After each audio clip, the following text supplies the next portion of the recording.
संगवर में चले ढोल बजाए के घोड़ा दौड़ाए के घोड़ा ओ भैया संग संगवर में चले ढोल बजाए के घोड़ा सजाए के घोड़ा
आपको श्याम से धारा पर ये सारी वीडियो आप अगर श्याम से धारा से लेंगे तो आपको और भी अच्छी मिलेगी। आप अपने मोबाइल से उतनी अच्छी नहीं बनाएंगे, पहला नहीं। आप श्याम से धारा पे जाके वीडियो देखो, फोटो देखो, सब मिलेगा आपको। केवल तालियां बजाओ और आनंद लो। विष्णु जी पर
शुभकामना आप सबके ऊपर आशीर्वाद बना रहे, आपको और आपके परिवार के ऊपर ऐसे ही आशीर्वाद बना रहे और ठाकुर जी आपको ऐसे कार्यों में लगाते रहे। ऐसी मेरी ठाकुर जी से प्रार्थना। धन्यवाद। आप विराजें। आइए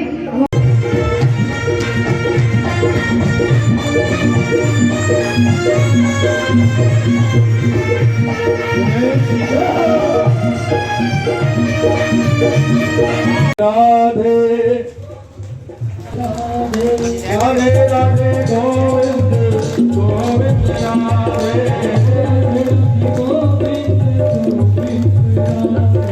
राधे राधे राधे राधे राधे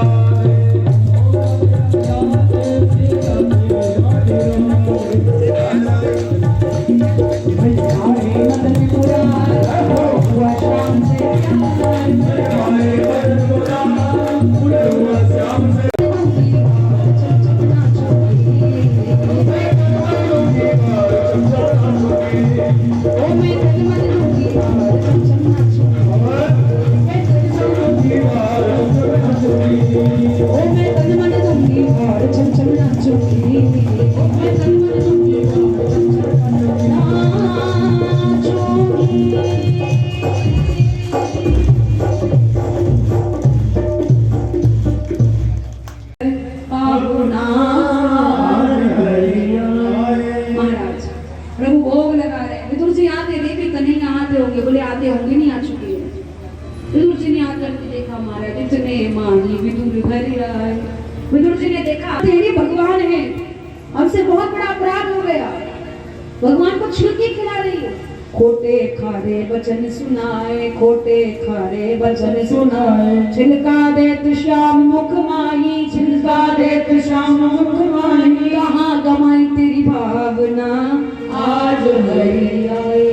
विदुर घर पाहुना आज हरि आए। कहने का भाव सिर्फ यही है, प्रभु समझाते हैं काका मैं 56 भोग व्यंजन का भूखा नहीं हूँ, मैं केवल और केवल भाव का भूखा हूँ। अगर भक्त के अंदर भाव है तो मैं उसके लिए कुछ भी खाने के लिए तैयार हो जाता हूँ, क्योंकि उसके प्रेम में, उस भोजन में भाव है। भगवान कह रहे हैं सबसे ऊंची प्रेम सबरी के बेर सुदामा के तंदुल रुच रुच भोग लगाई, सबसे ऊंची प्रेम सगाई, प्रेम सबसे बढ़कर है। भगवान खुद कहते हैं प्रबल प्रेम के पाले पड़कर प्रभु को नियम बदलते देखा, और अपना मान तले कर जाए पर भक्त का मानना तलते देखा। दूसरा जन्म होता है हिमाचल राधा के यहाँ पार्वती के रूप में। अभी उनका विवाह उत्सव हम लोग आगे मनाएंगे। यहाँ संतजन बताते हैं महाराज उत्तानुपाद जो मनु महाराज के पुत्र हैं, उन मनु महाराज के पुत्र उत्तानुपाद के भी पुत्र हैं श्री ध्रुव जी महाराज। उन्होंने 5 वर्ष की आयु में 5 महीने तक तपस्या की और प्रभु नारायण की गोद में बैठ करके उनकी भक्ति प्राप्त की। यहाँ से आगे प्रसंगों में वर्णन है। ध्रुव महाराज के वंश में आगे राजा हुए, अंग के पुत्र हैं वेणु। वेणु बहुत पापी था, ब्राह्मणों के श्राप के द्वारा मारा जाता है, इसके शरीर का मंथन किया जाता है। तो दाएं भाग से महाराज पृथु और बाएं भाग से महारानी अर्ची आती है। पृथु महाराज ने 99 यज्ञ किए हैं, प्रभु की भक्ति प्राप्त की है। यहाँ से आगे संतजन बताते हैं कि हिरण्याक्ष का भाई है हिरण्यकश्यपु, और हिरण्यकश्यपु को मालूम चला कि मेरे भाई को नारायण ने मारा है, पर नारायण को अगर मारना है तो मुझे तप करना पड़ेगा। तप करने के लिए गया महाराज वन में, इंद्र तोता के रूप में आते और नारायण नारायण नारायण नारायण कह देते। इसको लगा शत्रु का नाम लिया है तो अब सगुन हो गया, कल पुनः लौट करके आऊंगा। पत्नी ने कहा तुम तो तप करने गए थे, क्यों लौट करके आ गए? बोले तुम जानती नहीं हो, एक तोता ने नारायण नारायण कह दिया, अब सगुन हो गया, कल पुनः जाऊंगा। इसकी पत्नी कयादु कहती है इसके मुंह से भगवान का नाम निकल रहा है, ये भी मेरा सौभाग्य है। अगर मैं इसकी धर्म पत्नी हूं तो कम से कम इसके द्वारा 108 बार नारायण का नाम निकल रहा हूं तो मेरा पत्नी होना भी सार्थक हो जाएगा। 108 बार बड़ी मुश्किल से हिरण्यकश्यपु के मुख से भगवान का नाम निकलवाया। ये तप करने के लिए गया, इसकी पत्नी गर्भवती है। जैसे ही लौट करके आया है, इसके यहाँ बालक का जन्म हुआ, जिस बालक का नाम रखा है प्रहलाद। बोलिए प्रहलाद जी महाराज की जय हो। प्रहलाद जी महाराज बड़े होते हैं, और जैसे प्रहलाद जी महाराज बड़े हुए, विद्या अध्ययन कराने के लिए गुरुकुल में भेजता है, क्योंकि प्रहलाद सिर्फ श्री हरि नारायण नारायण नाम उच्चारण करते थे। हिरण्यकश्यपु को बहुत क्रोध आता था, समझाता था कि तेरा पिता भगवान है, उससे बड़ा कोई भगवान नहीं है। प्रहलाद को जब समझ में नहीं आया तो गुरुकुल में भेजा राक्षस विद्या सिखाने के लिए। गुरुकुल में गए हैं, गुरुकुल में पढ़ते पढ़ते हैं, हर जगह कीर्तन ही कीर्तन भगवान का चलता है। एक दिन गुरुदेव पढ़ाते पढ़ाते विचार करने लगे, मैं इसको जितना पढ़ाता हूँ, इसको जो मैं इतना सब कुछ सिखाता हूँ, पर इसके ऊपर कुछ असर ही नहीं पड़ता। ये हर समय नारायण नारायण कहता है। कुछ ऐसा करो जिससे कि ये नारायण को भूल करके हिरण्यकश्यपु का नाम जपे। एक दिन महाराज अचानक से गुरुदेव के उदर में दर्द हो जाता है। उदर माने पेट में दर्द हो गया। इतनी औषधियां लाए, सेवक लोग सब खिला रहे हैं, कोई कुछ लगा रहा है, कोई कुछ लगा रहा है, पर दर्द ही ठीक नहीं हुआ। गुरुदेव बार बार ओम हिरण्यकश्यपाय नमः, ओम हिरण्यकश्यपाय नमः, ओम हिरण्यकश्यपाय नमः। प्रहलाद देख देख कर हंस रहे हैं। प्रहलाद कहने किसका नाम ले रहे हैं? बोले तुम्हारे पिता का। वो भगवान ने। जैसे ही प्रहलाद जी महाराज ने सुना, बोले मेरा पिता भगवान नहीं है, मेरा पिता तो राक्षस है। आप लोग थोड़ी देर बैठेंगे, अभी हम लोग शिव विभाग की ओर चलेंगे। प्रेम से आप लोग बैठे। और 9:30 ही हुए, क्योंकि कथा ही प्रारंभ 6:30 बजे के बाद हुई थी। क्योंकि आप लोग जो आते हैं ना, वो 6 बजे आते ही नहीं है, क्योंकि ये इंडिया के भक्तों का समय जो वो 1 से 1.5 घंटे पीछे चलता है। तो आप लोग लेट आते हो, फिर कथा कहाँ से टाइम से चालू होगी? कथा भी लेट तक ही चलेगी ना। इसलिए थोड़ी देर बैठो, शिव विवाह का दर्शन करेंगे, उसके बाद आरती करके प्रसाद लेकर आप लोग अपने घर के लिए प्रस्थान करें। महाराज हिरण्यकश्यपु की चर्चा चल रही है। हिरण्यकश्यपु भगवान है। प्रहलाद कहते हैं मेरा पिता भगवान नहीं है, भगवान नारायण है। और तुम भी नारायण का नाम लो, देखो तुम्हारे उदर का दर्द तत्काल ठीक हो जाएगा। जैसे गुरुदेव ने नारायण नारायण श्री हरि कहा, उदर का दर्द ठीक हुआ और महाराज प्रहलाद का दीवाना हो गया। भगवान का एक कीर्तन करने लगा प्रहलाद के साथ। हिरण्यकश्यपु ने देखा, देख कर क्या कि मेरा बेटा क्या पढ़ रहा है। जैसे ही देखा कि वह कीर्तन हो रहा है, हिरण्यकश्यपु प्रहलाद को महलों में लेकर गया, अग्नि में जलाया, पहाड़ों से गिराया, विषपान कराया, और प्रहलाद का बाल बांका भी नहीं हुआ। क्योंकि भक्तवत्सल भगवान की जय हो। इसलिए बाल बांका नहीं हुआ क्योंकि मारने वाला है भगवान, बचाने वाला है भगवान। मारने वाला है भगवान, बचाने वाला है भगवान। वो बाल न बांका होता उसका, बाल न बांका होता जिसका, रक्षक दया निधान। मारने वाला है भगवान, बचाने वाला है भगवान। भगवान उस खंभे में से ही प्रकट होकर के आते हैं। भक्तवत्सल भगवान की जय हो। भगवान प्रकट हुए और हिरण्यकश्यपु को अपने जंघाओं पर लिटाते हैं। उसके साथ युद्ध तो जो होता ही है वो होता ही है। हमारा जंघाओं पर लिटाने के बाद उसका पेट अपने नाखूनों से चीर डाला है। हिरण्यकश्यपु मृत्यु को प्राप्त होता है। कारण यह था भगवान नरसिंह क्यों बन गया, इसका भी कारण था। क्योंकि इसने ब्रह्मा से 12 वरदान मांगे थे। क्या क्या मांगा था? ना दिन में मरूं न रात में मरूं, इसलिए भगवान संध्या के समय आए थे। ना अस्त्र से मरूं न शस्त्र से मरूं, इसलिए भगवान अपने नाखूनों से इसका पेट चीर रहे थे। ना मैं नर से मरूं ना मैं पशु से मरूं, इसलिए भगवान आधा आधा रूप बना के आए। मुंह पशु जैसा, सिंह जैसा, सर्वांग शरीर मानव जैसा। और 12 महीने में किसी महीने में ना मरूं, यह सोचकर के भगवान पुरुषोत्तम महीना, मल मास, अधिक मास इसके लिए बनाते हैं।